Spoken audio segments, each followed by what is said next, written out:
Avec notre partenaire Harmonie Mutuelle, avec qui nous organisons des débats publics sur divers sujets de société, nous avons décidé de travailler à la construction d'un catalyseur de transformation sociale. Et nous étions en contact avec le Conseil économique et social environnemental régional, avec Jean-Louis Chauzy, et avec qui nous avons décidé de choisir un certain nombre de grands acteurs des sphères politiques, la gauche et la droite, économique, divers secteurs d'activité, sociales, tous les syndicats, associatives, de façon à les auditionner pour comprendre leur vision du territoire, pour comprendre les racines de la performance. Et puis nous avons fait une analyse transversale de ce qu'ils nous ont dit, des informations recueillies, et ceci nous a permis de bâtir un pré-diagnostic qui constitue en fait l'essentiel d'un kit de dialogue, ce kit de dialogue que nous allons activer pour la première fois le 27 février, mais qui ensuite a pour objet de vivre, d'être activé au sein des territoires, au sein des organisations professionnelles, syndicales, au sein des entreprises, pour donner la parole aux citoyens, pour organiser et produire de la rencontre entre les faits, entre les idées et entre les personnes, de façon à produire de nouvelles idées encore, de nouveaux projets, et faire en sorte que des projets de territoire puissent naître, voir le jour, sur la durée, dans l'ensemble du territoire. Dans la perspective de construire une culture de débat et de contribuer à construire un plus haut niveau de respect des personnes, des faits et des idées, nous avons regroupé des grands acteurs qui constituent un réseau qui s'appelle l'Odyssée, et puis nous activons une méthode qui est celle de l'Odys, une méthode d'organisation du débat. Et nous avons procédé à de très nombreuses auditions, à des tables rondes, à des forums sur de multiples sujets de société. Tout ça nous a conduit à auditionner une grande quantité de personnes, à donner la parole à une très grande quantité de personnes dans toutes les sphères, sur de très nombreux sujets. Et chaque année, nous rédigeons un rapport qui s'appelle l'État social, alternativement, une année sur 3, de la France, de l'Europe et du monde. Alors, avant de parler spécifiquement de Midi-Pyrénées, il convient de prendre le temps de regarder la corrélation entre le niveau de performance, de lien social et de gouvernance dans l'ensemble de la société française, européenne et mondiale. Et quand nous cherchons des indicateurs de statistiques publiques, de lien social d'une part, de performance de l'autre, et que nous les agrégeons d'une part et d'autre part, pour ensuite construire des classements dans les deux dimensions, nous constatons que ces deux classements sont très proches l'un de l'autre. C'est-à-dire que là où il y a du lien social, il y a de la performance, et là où il n'y a pas de performance, il n'y a pas de lien social non plus. Alors, on voit ça en France, on voit ça en Europe, et nous voyons également ça dans l'ensemble de la société mondiale. Alors, quand nous analysons la société européenne, nous voyons quelque chose qui est très intéressant pour essayer de comprendre les racines de ce phénomène, lien social, performance corrélée. Et quand nous positionnons sur une carte l'ensemble des cités-États du Moyen-Âge, dans le Saint-Empire romain germanique, dans le nord de l'Italie, nous voyons que ces territoires sont ceux où aujourd'hui le PIB par habitant est le plus élevé. C'est-à-dire qu'il y a une corrélation très étroite entre la façon dont la gouvernance s'est structurée il y a 1000 ans et le niveau de performance aujourd'hui. Et ce qui fait la différence, c'est donc la mutualisation de l'information, à mesure que l'on est capable de se parler, d'entendre les informations des autres, d'entendre les signaux d'alerte, d'entendre les bonnes idées. Alors non seulement chacun devient plus intelligent, mais aussi chacun est capable de mieux prendre en main la réalité de la situation collective dans laquelle nous sommes. Et donc c'est bien la mutualisation de l'information qui produit le plus haut niveau de respect des personnes, des faits et des idées dans les différentes composantes territoriales.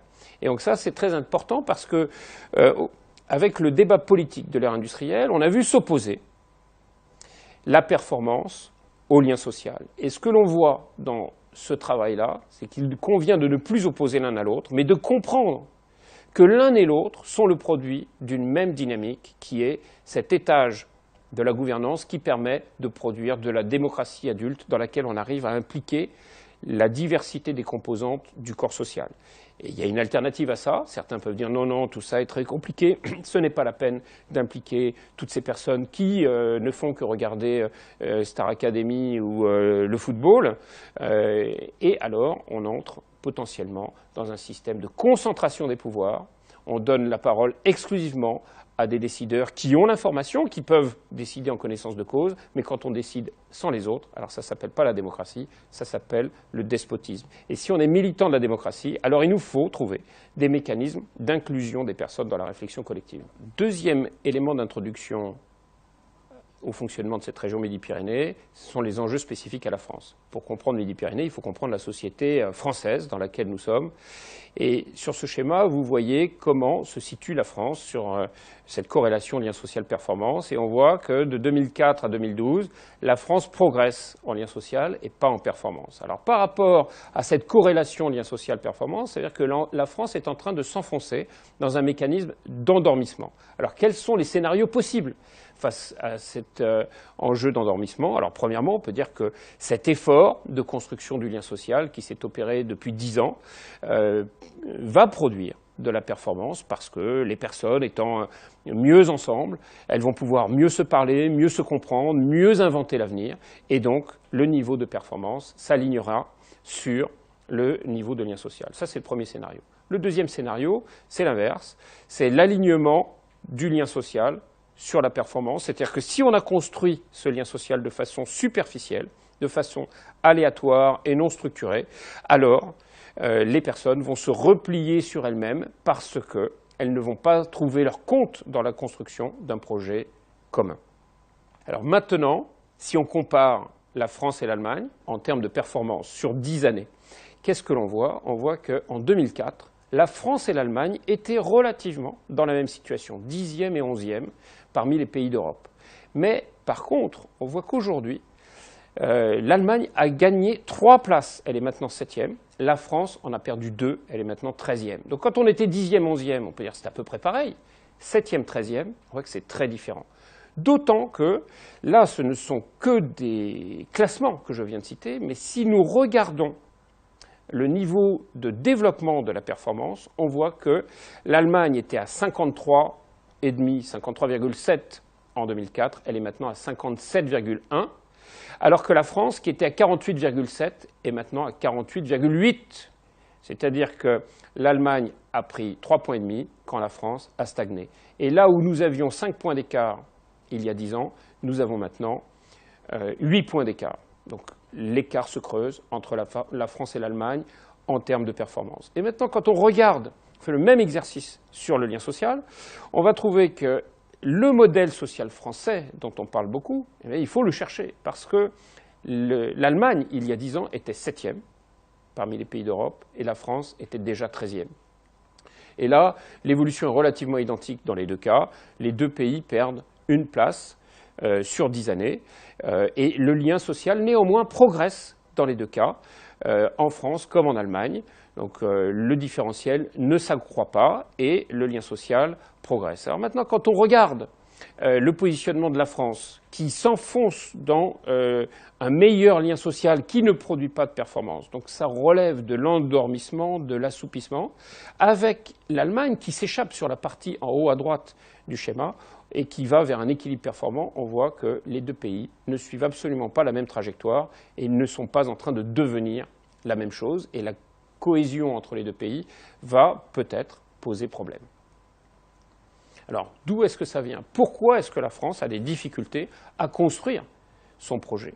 Eh bien, pour ça, il faut regarder la façon dont un corps social est structuré. Il y a toujours des acteurs dans toutes les sociétés qui sont les masses silencieuses, qui travaillent. Donc ça constitue l'essentiel du corps social.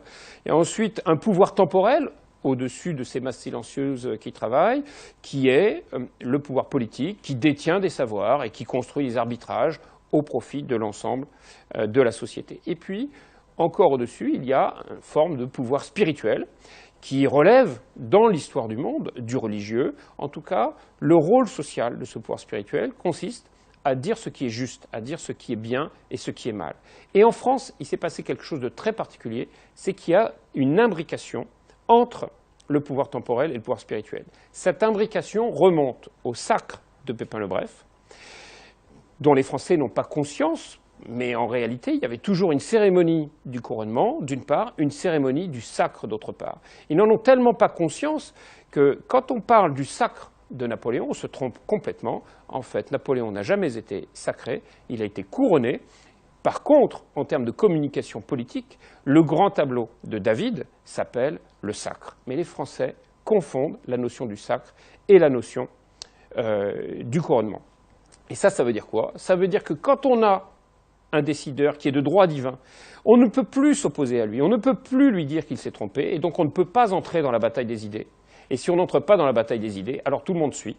Si on suit, il y a des comportements à caractère grégaire qui reposent sur des formes d'ignorance, et on suit sans savoir ce qui est en train de nous arriver. Nous sommes entrés dans l'analyse de l'État social de Midi-Pyrénées à travers le rapport, l'État social de la France, et son abstract spécifique à Midi-Pyrénées, dans lequel on voit que cette région est classée première en lien social. C'est là où il y a le lien social le plus développé dans la société française. On peut voir les indicateurs qui positionnent cette région en première position. Et nous avons fait le même exercice en termes de performance, et on voit que la société midi-pyrénéenne est classée 4e en termes de performance. Alors, ça la situe sur cette diagonale, lien social performance, en haut à droite de ce schéma, sur un mécanisme d'équilibre performant.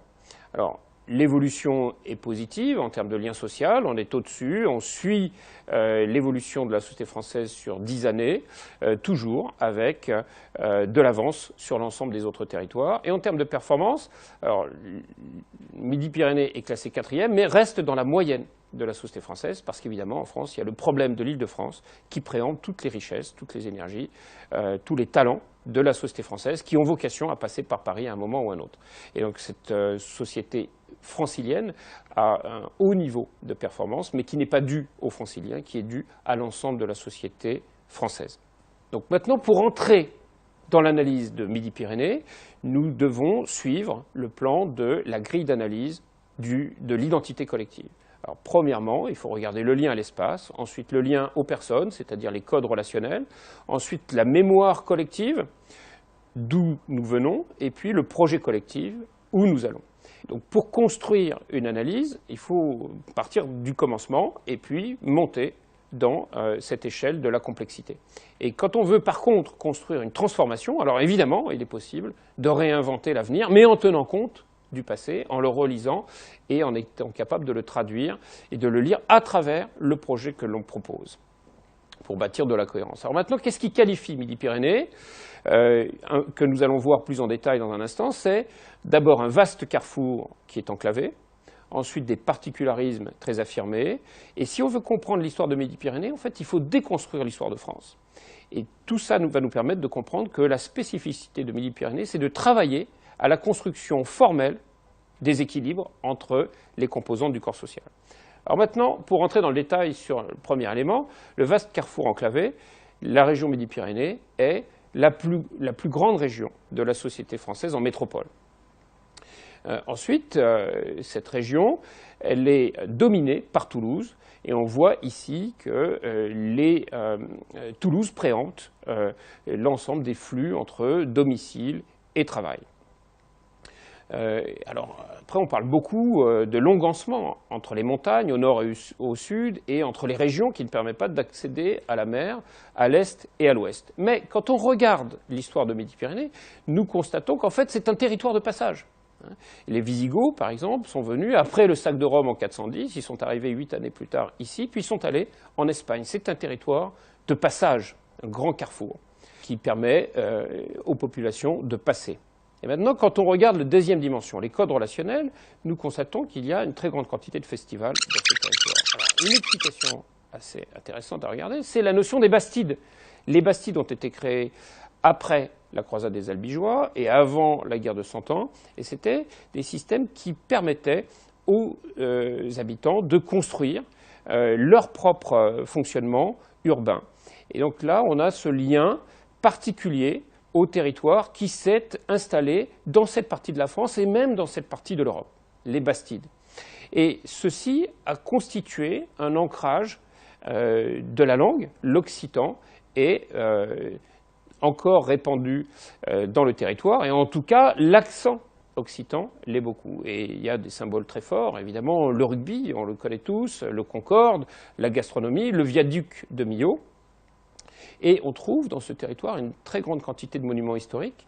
C'est la première région, ex aequo avec quelques autres, en termes de quantité de monuments historiques. C'est-à-dire que l'histoire a semé un peu partout ses traces et il nous faut aller à la découverte de Midi-Pyrénées dans l'histoire.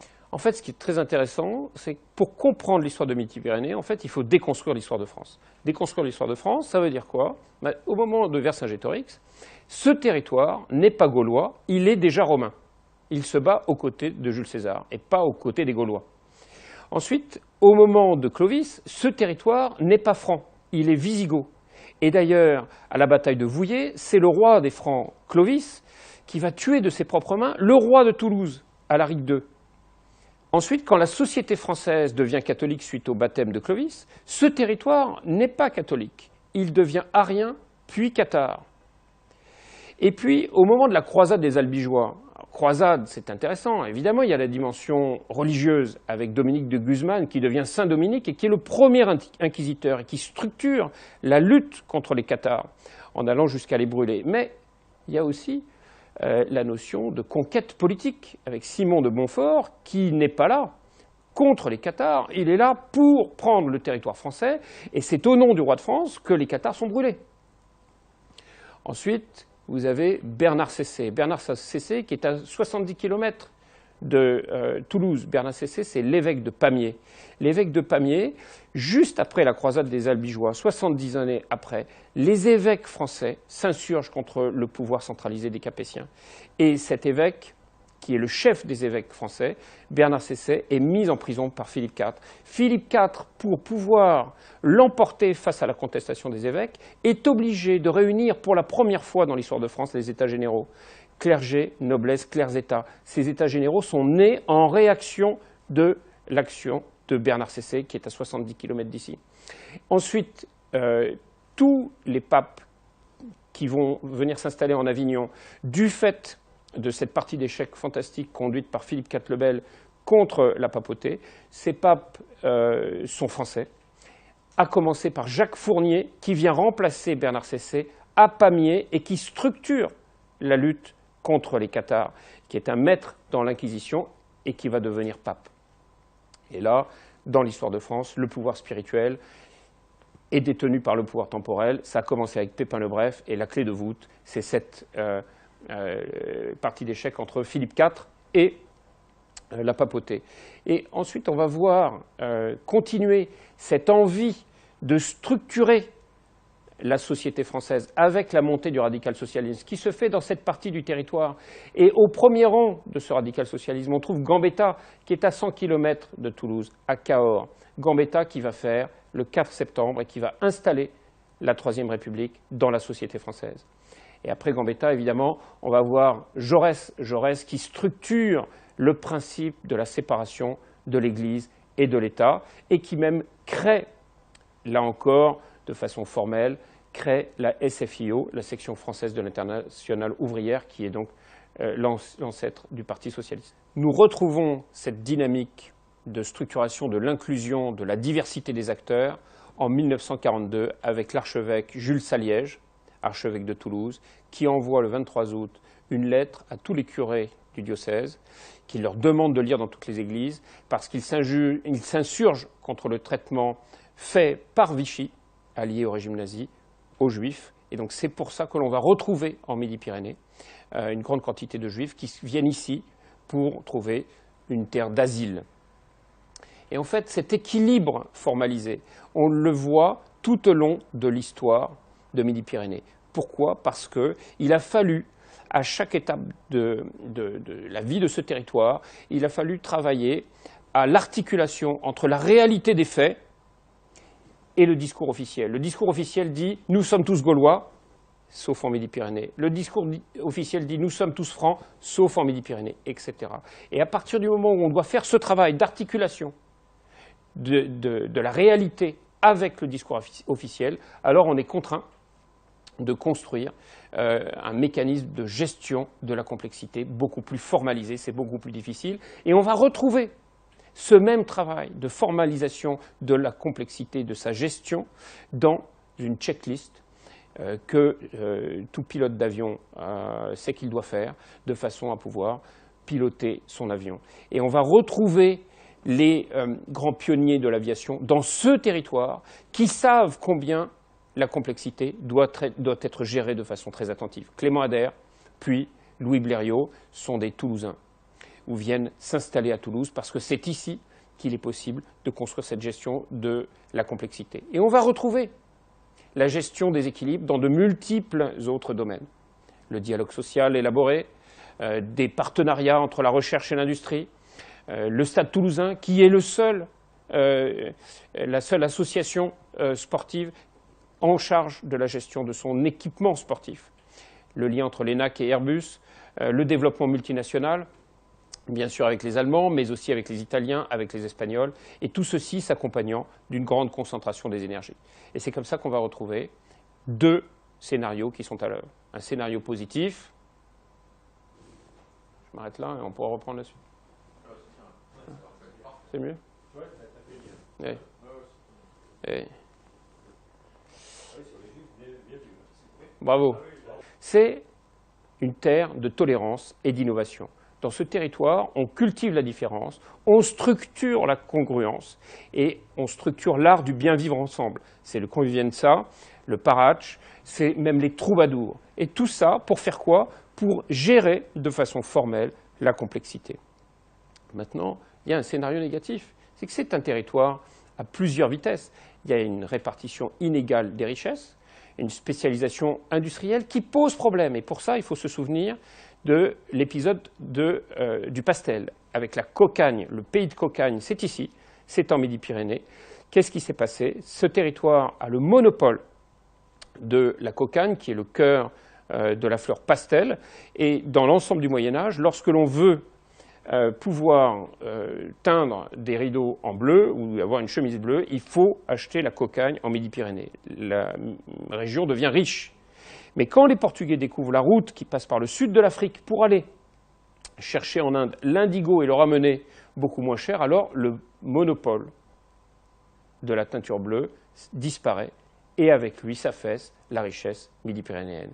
Donc attention aux situations de monopole dans laquelle ce territoire se trouve à nouveau avec cette industrie aéronautique qui est très performante ici, mais qui reste prise dans une logique de silo, une logique de réseau. Tout le monde ne parle pas à tout le monde, avec donc ce risque d'affaissement global du territoire. Ça s'est déjà produit, ça pourrait se reproduire. Et donc l'alternative, c'est de poursuivre et essayer de construire et de réunir les conditions du succès du scénario positif avec la construction d'un meilleur mécanisme de gestion de la complexité au sein de l'entreprise, mais aussi dans la société dans son ensemble. Et pour ça, ça veut dire qu'il y a deux grands projets à bâtir. Inventer les liens externes à l'entreprise dans la société et les liens internes. Donc ça veut dire réinventer des mécanismes managériaux et réinventer la démocratie. Voilà ce que les fils de Bernard Cessé, les fils de Gambetta, les fils de Jaurès doivent faire, poursuivre ce travail de construction de la formalisation de la gestion de la complexité pour être capable d'impliquer toutes les composantes du territoire dans la réflexion collective.